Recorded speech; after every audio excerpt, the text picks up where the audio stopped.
వి gold trusted gold buyers తాకట్టులో ఉన్న బంగారాన్ని విడిపించి ఈ రోజు ఉన్న మార్కెట్ ధరకే కొనబడును. మరిన్ని వివరాలకు సంప్రదించండి 7771077720. మీడియా మిత్రులకు నమస్కారం. అలాగే నటులు, నిర్మాత, దర్శకులు అన్నీ అయినటువంటి ఆర్ నారాయణమూర్తి గారికి నా వందనాలు తెలియజేస్తున్నాను. అలాగే నాతో పాల్గొన్నటువంటి కొండబాబు గారు, అప్పలనాయుడు గారు, అలాగే మిగతా పెద్దలందరికీ కూడా నా నమస్కారాలు తెలియజేస్తున్నాను. యూనివర్సిటీ పేపర్ లీక్ అనే ఒక మంచి సినిమాని పెద్దలు ఆర్ నారాయణమూర్తి గారు ఒక చక్కని సందేశాత్మక చిత్రాన్ని ఈరోజు మన ప్రజలందరికీ కూడా అందించారు. ఒక సామాజిక కోణంలో ఒక మంచి స్పృహతో తీసినటువంటి ఒక మంచి సినిమాని ఈరోజు మన ప్రజలందరికీ కూడా మరి ఆయన చిత్ర రూపంలో మరి అందించడం జరిగింది. ఈ సినిమాని అందరూ కూడా పిల్లలు కానీ, అలాగే చదువుకున్నటువంటి పిల్లలు కానీ, నిరుద్యోగ యువత కానీ, అలాగే తల్లిదండ్రులు కానీ, అలాగే విద్యార్థినులు అందరూ కూడా అన్ని వర్గాల వారు కూడా ఈ సినిమాని విజయవంతం చేయమని మనస్ఫూర్తిగా మీ అందరికీ ఈ పత్రికాముఖంగా కోరుతా ఉన్నాను. ఒక మంచి సందేశాత్మక చిత్రం ఇది. అంటే ఆ చిత్రంలో ఉన్నటువంటి సన్నివేశాలన్నీ కూడా చాలా అద్భుతంగా, ఎక్కడ కూడా ఈ 2 గంటల్లో కూడా ఎక్కడ కూడా విసుగనిపించకుండా సినిమాని ఆద్యంతం కూడా చాలా వినోదాత్మకంగా సందేశాత్మకంగా ఈరోజు ఆ సినిమాని మనకు అందించడం నిజంగా మన ఆర్ నారాయణమూర్తి గారి గొప్పతనం. ఆయన గురించి మీ అందరికీ వ్యక్తిగతంగా తెలుసు. ఒక మంచి మనిషి, ప్రజా సమస్యల మీద ఎప్పుడు కూడా నిరంతరం గలమెత్తినటువంటి ఒక మంచి మనిషి. ఈరోజు అటువంటి వ్యక్తి ఒక మంచి సినిమాని, అద్భుతమైన సినిమాని ఈరోజు మనకు అందించడం చాలా గర్వకారణంగా ఉంది. ఈ సినిమాని అందరూ చూసి ఈ సినిమాని విజయవంతం చేయమని పాలకొండ నియోజకవర్గ ఎమ్మెల్యేగా మీ అందరికీ అభ్యర్థిస్తున్నాను. ఈరోజు నాకు చాలా ఆనందంగా ఉంది. ఎందుకంటే ఆనందం అంటే ఆయన తర్వాత సినిమాను చూస్తేనే మనకు అర్థం. బడుగు బలహీన హరిజన గిరిజన కుటుంబాలతో సంబంధించి చూపుతూ వారిలో చైతన్యం కలిగిస్తూ సినిమాలు నిజంగా వారికి ఈ సందర్భంగా నేను శ్రద్ధ వందనం తెలియజేస్తున్నాను. అలాగే విద్యా వైద్యం అనేది ప్రైవేటీకరణ కాదు, ప్రభుత్వ పరంగా ఉండాలి.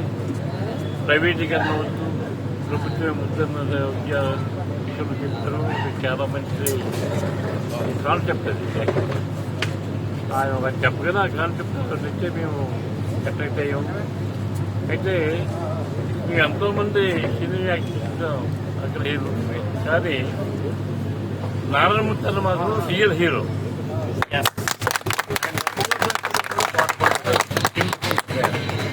కాబట్టి ఆయనకి ఆ భగవంతుడు ఆయన వంశవాసికరణ విప్లవ అభినందన తెలియజేస్తూ.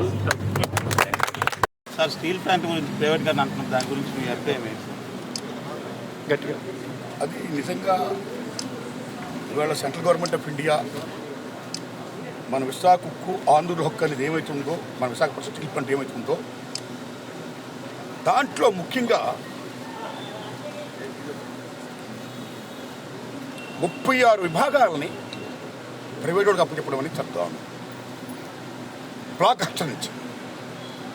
సో ఈ రకంగా స్టీల్ ప్లాంట్లో ఒక్కొక్క ముఖ్యమైన రంగాన్ని ప్రైవేట్గా చేసుకుంటూ పోతూ తర్వాత మొత్తం స్టీల్ ప్లాంట్లో అది ప్రభుత్వానిది, సెంట్రల్ గవర్నమెంట్ ఆఫ్ ఇండియాది, it's a monument to India, అది ఆంధ్రప్రదేశ్ది, సెంట్రల్ గవర్నమెంట్ ఆఫ్ ఇండియాది, అన్నిటి మించి మన ప్రజలది అనేది మొత్తం పోయి ప్రైవేట్ పరం అయిపోతుంది.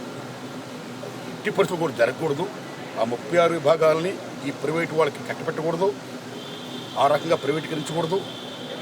బ్లాక్ హస్టర్తో పాటు ఎంత తప్పది.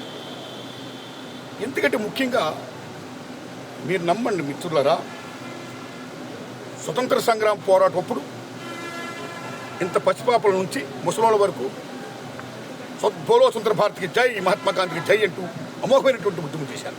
అందరూ బయటకు వచ్చారు మహిళా మూర్తితో పాటు. మళ్ళీ మీరు నమ్మండి, పిల్లలతో పాటు పెద్దల వరకు ముందుకు వచ్చేసిన అమోఘమైన మూమెంట్ విశాఖ ఉక్కు ఆంధ్రుల హక్కు 32 మంది బలిదానాలతో సిద్ధించిన ఫ్యాక్టరీ విశాఖ ఉక్కు ఆంధ్రుల హక్కు. It's monument. అలాంటి మాన్యుమెంట్కి, అలాంటి విశాఖ స్టీల్ ప్లాంట్కి దస్తూరి కమిటీ ఏమైతే రికమెండ్ చేసిందో బయటిల్లా గనుల్లో, అంటే ఇట్ ఈజ్ ఇన్ ఛత్తీస్గఢ్. ఆ రోజుల్లో మధ్యప్రదేశ్లో ఉండేది. ఛత్తీస్గఢ్ రాష్ట్రం వచ్చిన తర్వాత ఇప్పుడు బయటిల్లా గనులు ఛత్తీస్గఢ్లో ఉన్నాయి. అందులో 0.4, 0.5 బ్లాక్, 2 బ్లాక్లను కూడా, అంటే ముడి సరుకు, ముడి ఇనుము, ఆ ముడి ఇనుముని ఆ 0.4, 0.5 బ్లాక్ల నుంచి విశాఖ స్టీల్ ప్లాంట్ కేటాయించండి అప్పుడు కమిటీ రిపోర్ట్ చేసింది, రికమెండ్ చేసింది. Central government of India accept చేసింది.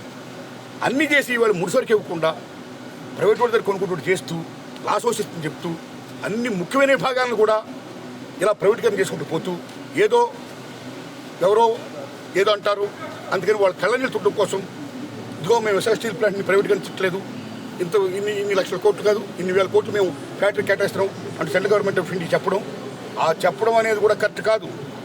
వాళ్ళు కేటాయించే సొమ్ము కూడా విశాఖపట్నం స్టీల్ ప్లాంట్ మీద ఏ అప్పులు ఉన్నాయో అప్పులని క్లియర్ చేసి మా ఫ్యాక్టరీకి ఎటువంటి అప్పులు లేవు, అన్నీ క్లియర్గా ఉన్నాయి, ఇప్పుడు మీ చేతులు మేము పెడుతున్నాం, ఇప్పుడు మేము అమ్మేస్తాం అని ప్రైవేట్ వాళ్ళకి అలా అప్పు చెప్పడం కోసం హ్యాపీగా they are doing all these things.